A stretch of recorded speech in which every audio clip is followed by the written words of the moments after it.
Sénégal, bonjour. Et qui disait Dieu est grand, mais n'est pas petit, secondanan, sunyundanan, kulundanan, international, universel, mondial. En tout cas, Direct Info révèle ce matin la bonne santé de l'agriculture sénégalaise. À la question de savoir pourquoi, pourquoi le secteur agricole du Sénégal jouit d'une santé de fer, c'est-à-dire pète la forme.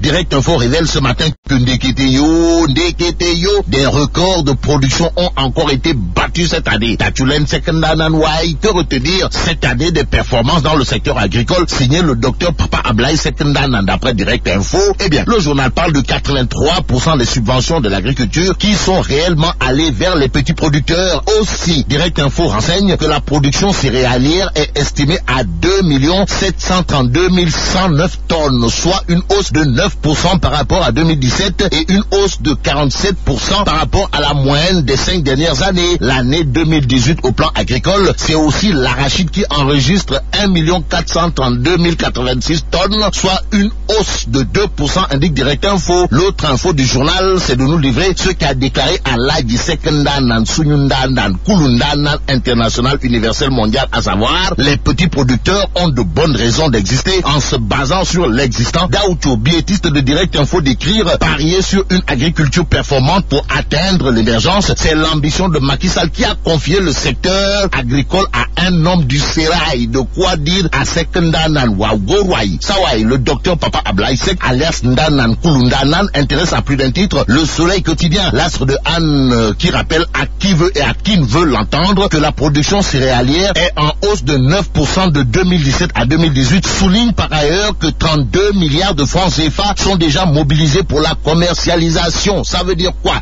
Ça veut dire tout simplement et tout bonnement, d'après l'astre de Anne, que c'est déjà la fête au village. Bon, restons avec Le Soleil qui revient sur le débat autour du secteur minier, histoire de révéler que les conventions et revenus générés seront publiés. D'où les propos de Monsieur le Président, son Excellence Macky Sall, dans Le Soleil quotidien, à savoir faire du RSE un levier du développement territorial. Cependant, le quotidien sur la gestion de Petrosen indique que ça coince. Pourquoi? La gestion de Petrosen est carabinée de chez carabiné. D'après le quotidien, le journal du groupe Avenir Communication qui lance un appel à un Sandy Jamra contre le DG de la boîte indique que Petrosen c'est un népotisme sans précédent et le refus catégorique du droit à un syndicat. Loin de faire dans le minimum syndical, le quotidien sans contourner de tout titre, gestion de Petrosen, les failles de Mamadou Faye ou le DG de Petrosen. En guise de réaction dans le quotidien dit que oui, je ne parle pas des affaires de Petrosen sur la place publique, oui, je n'ai aucune explication à donner à qui que ce soit, oui,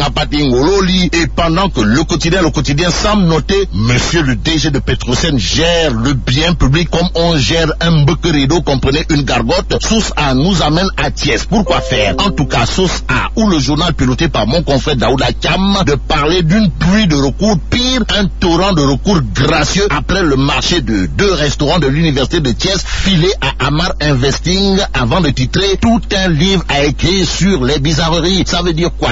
Ça veut peut-être dire la Yardé. D'après Source A, qu'il y aurait une mafia aux allures de carte bandit dans cette histoire de marché de 2 restaurants de l'université de Thiès, filé à Amar Investing. Alors, y aurait-il en filigrane une affaire de poulet ou de noix de cola derrière? Il y a les que mais ce que c'est. Réumi quotidien porte sur un fait, à savoir le maire de Bambali dans le département de Sédhiou envoyé au Nouf pour escroquerie. Et le hic dans cette histoire de maire Djoublang sur le foncier, d'après Réumi quotidien, c'est la 3e fois. La 3e fois que Modou Ndiaye ou l'édile de Bambali dans le département de Sédhiou est envoyé au cachot pour les mêmes délits, à savoir escroquerie foncièrement contre les paravents et entre autres nègres de service ou marchepied à Lioussa l'aide, d'après Réumi quotidien. Le journal qui revient sur la réunion de l'association des maires francophones à Lille nous informe que monsieur le maire de Guédiawaye dément formellement avoir boudé. Ça veut dire quoi? Ça veut dire que selon Aliou Sall dans Réumi quotidien, ceux qui ont annoncé qu'il a boudé la réunion de l'AIMF à Lille sont des bonimenteurs. En vérité des vérités, celui qui, si on en croit l'évidence, ne mâche pas. Alors là, pas du tout ces mots, c'est Aline Ngouille et c'est Aline Ngouille.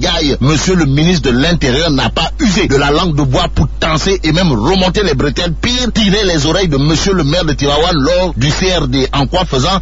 En déclarant d'après toujours l'évidence, vous êtes négligents, vous les maires, et c'est la queue entre les jambes que Diagne Simbeng, maire de Tivaouane, Tivaouane a rétorqué au ministre de l'Intérieur en déclarant « Non, nous sommes désarmés, nous n'avons plus de moyens. » Tout compte fait. Vox Populi d'expliquer que si Aly Ngouille Ndiaye s'est complètement défoulé sur le maire de Tivaouane, c'est à cause de l'absence de bouche d'incendie dans la ville sainte. Terminons avec enquête qui révèle bataille pour le contrôle de Dakar à l'APR. Choc des ambitions entre Amadou Ba, Diouf Sarr, Mbaye Niang alias Mbaye Prodac, Seydou Gueye et l'inévitable et incontournable El Pistolero, Moustapha Cissé Lo et là Maïla Tchedong, des ambitions pour Dakar manifestées par certains apéristes à jour J-112 et après.